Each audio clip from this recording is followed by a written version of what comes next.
1826, the first ever picture was taken. In 1878, the first ever motion picture was produced by Edward Muybridge.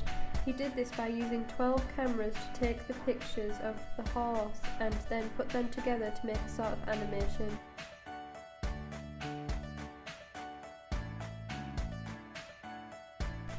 The first film screening was filmed in the basement of the Grand Café by the Lumiere brothers in 1895. This film was called Exiting the Factory and included near to no editing. These films around this time were mainly just animated photographs and single shots of people walking or driving. The reason for this was because cinematography was so new at this time. The actual films didn't need narratives to impress the audiences, as nothing like this had ever been seen before.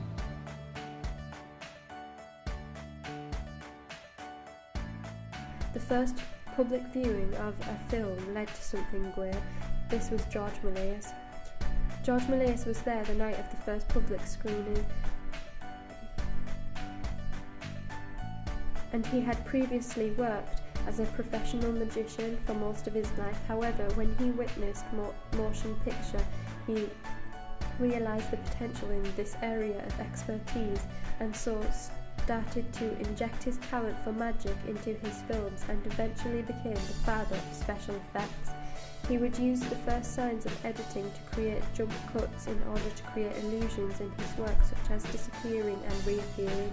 Méliès, being so interested in the art of filmmaking, tried to buy the Lumiere brothers' cinematography machine for £10,000. However, the Lumiere brothers did not consent. Méliès, now so invested in the art form, couldn't give up and so bought a machine called the animatograph.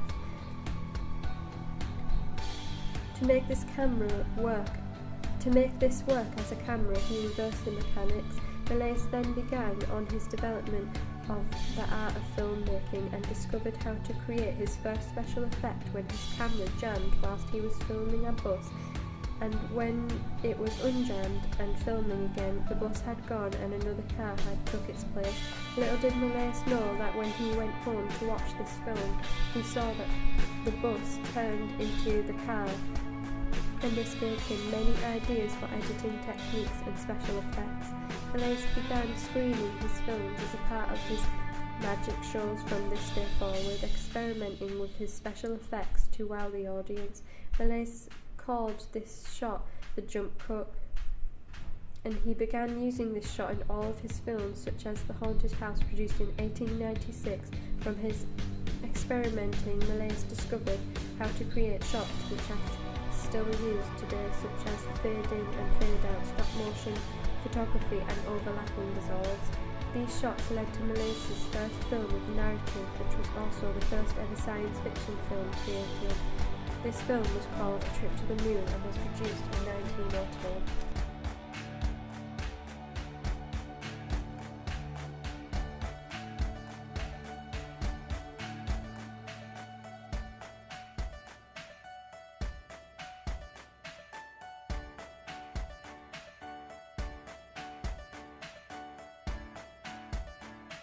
W. Griffith came around in 1915 when he was credited for his most famous film, Birth of a Nation. Griffith brought long-length films to the filmmaking world. Most movies around this time only lasted around 15 minutes or less, but Griffith's movies were much longer.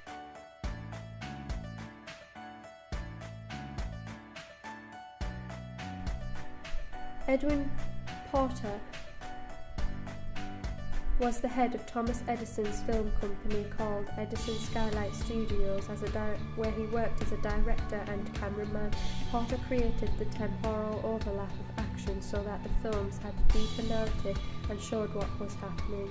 He would take shots from different sets. For example, he would take a shot from the inside action, and then another shot to show what was going on the outside.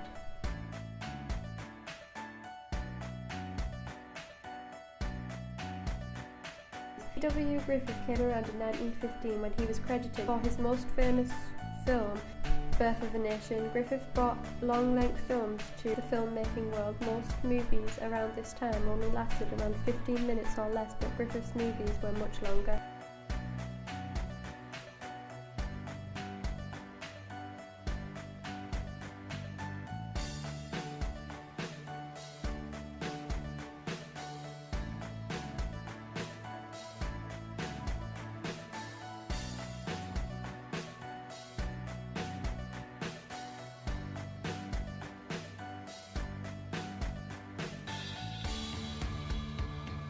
In the mid to late 1900s, editing machines began being invented, such as the 1930s moviola, which was a very big part in the history of editing. This machine was created by Iwan Surya in 1924.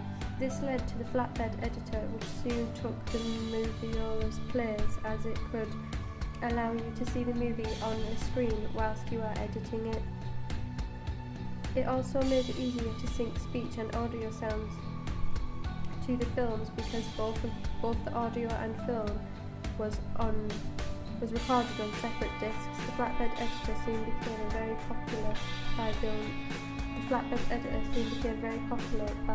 filmmakers. However, some filmmakers prefer to use the moviola even in present days, such as Steven Spielberg. As other fields of technology grew, so did filmmaking and editing machines. The invention of computer technology played a big part in the development of editing systems, as it led to digital editing, which then led to non-linear and linear editing systems. A linear editing system is for after the editing stage. This system was a bit difficult to use because you had to make sure everything was in order and sequence, and if there was one mistake, then the whole film could suffer from this.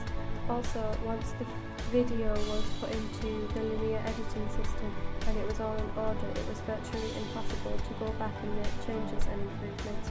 The non-linear editing is a form of video. This links to non-destructive editing, which means you can edit the video without changing the original footage on a non-linear editing system. Non-linear editing came around in the 1990s and opened up a whole new form of digital editing. Despite the advantages that non-linear editing brought us, filmmakers thought it to be a risky way to edit and complained of too many mistakes being made and branded this form of editing as uncertain. However, as non-linear computers reached the market, this form of editing began to grow and is now one of the most popular ways of editing, as linear editing was soon deemed an unreliable and a time-wasting form of editing.